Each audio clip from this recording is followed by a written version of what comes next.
Pemirsa, Nissan Motor Co. Ltd mengumumkan langkah strategis baru untuk memperkuat merek melalui motorsport dan perluasan jajaran mobil Nismo. Ya, strategi ini mencakup penambahan model Nismo serta target peningkatan penjualan global hingga tahun 2028.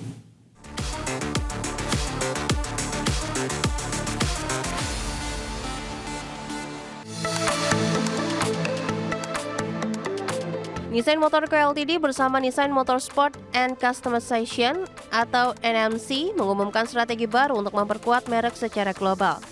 Strategi ini difokuskan pada aktivitas motorsport baru serta perluasan jajaran mobil Nismo. Nissan berencana menggandakan jumlah mobil Nismo yang tersedia secara global dari 5 menjadi 10 model. Perusahaan juga akan memperluas ketersediaan pasar Nismo di berbagai negara.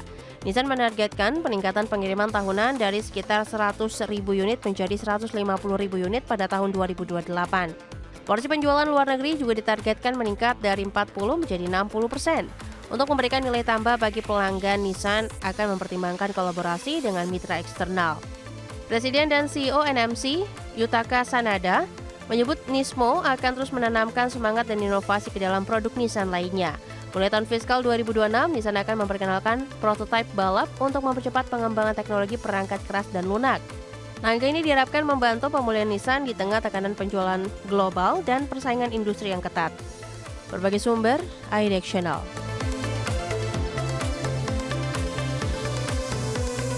Pemirsa, Tesla Cybertruck meraih penghargaan keselamatan tertinggi dari lembaga Amerika Serikat. Penghargaan ini merupakan pengakuan tertinggi dan menempatkan Cybertruck dalam jajaran kendaraan paling aman di Amerika Serikat. Tesla Cybertruck kembali mencatatkan prestasi di bidang keselamatan setelah mendapat penghargaan Top Safety Pick Plus dari IIHS. Penghargaan ini merupakan pengakuan tertinggi dan menempatkan Cybertruck dalam jajaran kendaraan paling aman di Amerika Serikat. Penghargaan diberikan untuk Cybertruck produksi setelah April yang telah mengalami perubahan struktural. Desain ulang pada bagian bawah bodi dan area pijakan kaki memberi dampak signifikan terhadap hasil uji tabrak. Dalam uji tabrak depan dengan tumpang tindih kecil dan sedang, Cybertruck meraih penilaian baik. Hasil positif juga dicapai pada uji tabrak samping terbaru serta performa lampu depan sistem pencegahan tabrakan dan jangkar kursi anak. Meski sukses di Amerika Serikat, Cybertruck masih menghadapi tantangan besar untuk masuk pasar Eropa. Regulasi Eropa lebih menekankan perlindungan pejalan kaki dan pesepeda, berbeda dengan pendekatan keselamatan di Amerika Serikat. Panel baja tahan karat, bersudut tajam, dan struktur kaku Cybertruck dinilai tidak sesuai dengan standar keselamatan Eropa. Pejabat Tesla di Jerman menyebut kemungkinan Cybertruck beredar luas di Eropa sangat kecil tanpa perombakan desain mendasar. Berbagai sumber, iDex Channel.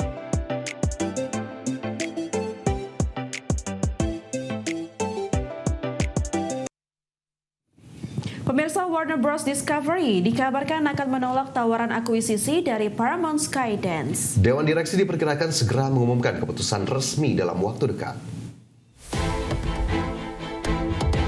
Warner Bros. Discovery dikabarkan bersiap menolak tawaran akuisisi dari Paramount Skydance senilai 108,4 miliar dolar Amerika Serikat. Warner Bros. Discovery memiliki aset strategis berupa studio film dan televisi terkemuka serta perpustakaan konten ikonik. Portofolio ini mencakup film klasik seperti Casablanca dan Citizen Kane, hingga konten populer seperti Harry Potter, Friends, HBO, dan HBO Max. Saham produsen chip kecerdasan buatan asal China, Metax Integrated Circuits, melonjak hampir 600% pada debut perdagangannya di Bursa Shanghai. Lonjakan ini menegaskan ambisi China mempercepat kemandirian industri chip kecerdasan buatan dan mengurangi ketergantungan pada perusahaan teknologi Amerika Serikat. Saham produsen chip kecerdasan buatan asal China, Metax Integrated Circuits, melonjak hampir 600% pada debut perdagangannya di Bursa Shanghai. Saham Metax dibuka di level 700 yuan per saham, jauh di atas harga IPO sebesar 104,66 yuan. Pada awal sesi perdagangan, saham bergerak stabil di kisaran tersebut dan langsung menarik perhatian investor. Perusahaan ini berhasil menghimpun dana sekitar 600 juta US dollar dari IPO yang digelar pekan lalu. Metax didirikan oleh mantan eksekutif AMD, Chen Weiliang, dan fokus mengembangkan chip AI dalam negeri. Pencatatan ini menyusul debut pesaingnya More Trades yang juga mencatatkan kinerja impresif di bursa awal bulan ini. Produsen chip AI China kini berlomba melantai di pasar modal didorong kebijakan pemerintah untuk memperkuat industri semikonduktor nasional di tengah rivalitas teknologi dengan Amerika Serikat. Adapun analis menilai AI dan semikonduktor menjadi arena utama persaingan teknologi China dan Amerika Serikat, di mana Frost & Sullivan memproyeksikan penjualan chip AI di China mencapai 189 miliar US dollar pada 2029, naik tajam dari estimasi 54 miliar US dollar pada 2026. Namun sebagian investor mulai mewaspadai valuasi saham sektor ini yang dinilai semakin mahal di tengah euforia pasar. Berbagai sumber ada di channel. Jepang mencatat surplus perdagangan sebesar 322,3 miliar yen pada November 2025. Capaian ini memperkuat ekspektasi pasar terhadap kenaikan suku bunga Bank Sentral Jepang akhir pekan ini. Jepang mencatat surplus perdagangan sebesar 322,3 miliar yen pada November 2025. Ekspor tumbuh 6,1% secara tahunan, mencatat kenaikan untuk bulan ketiga berturut-turut. Sementara itu impor hanya naik 1,3%, lebih rendah dari perkiraan pasar. Sementara itu ekonomi Jepang sempat terkontraksi pada kuartal ketiga akibat pelemahan ekspor yang dipicu tarif Amerika Serikat. Namun sentimen membaik setelah kesepakatan perdagangan Amerika-Jepang diformalkan pada September. Kesepakatan tersebut memangkas tarif dasar hampir seluruh impor Amerika dari Jepang menjadi 15%. Adapun dengan merendahnya tekanan tarif dan membaiknya data perdagangan, Bank Sentral Jepang diperkirakan akan menaikkan suku bunga kebijakan jangka pendek menjadi 0,75% dari 0,5%. Meski demikian, arah dan kecepatan kenaikan suku bunga selanjutnya masih dinilai belum pasti oleh pasar. Bagi sumber ada Channel.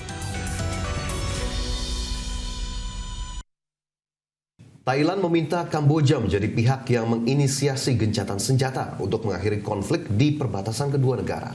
Ya, secara terpisah, Kamboja justru mendukung inisiatif gencatan senjata yang diajukan Malaysia selaku ketua ASEAN. Thailand menegaskan bahwa Kamboja harus menjadi pihak pertama yang mengumumkan gencatan senjata untuk menghentikan pertempuran antar kedua negara.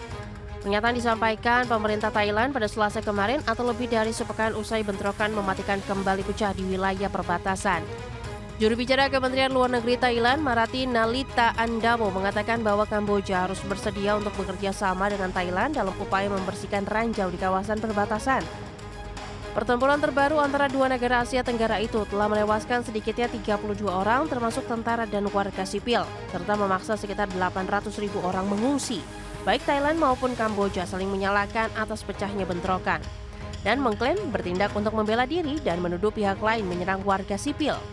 Belum ada tanggapan dari pihak Kamboja terkait serbuan Thailand itu, namun Perdana Menteri Kamboja Hun Manet mengatakan negaranya mendukung inisiatif gencatan senjata yang diajukan Malaysia selaku ketua ASEAN dengan keterlibatan Amerika Serikat.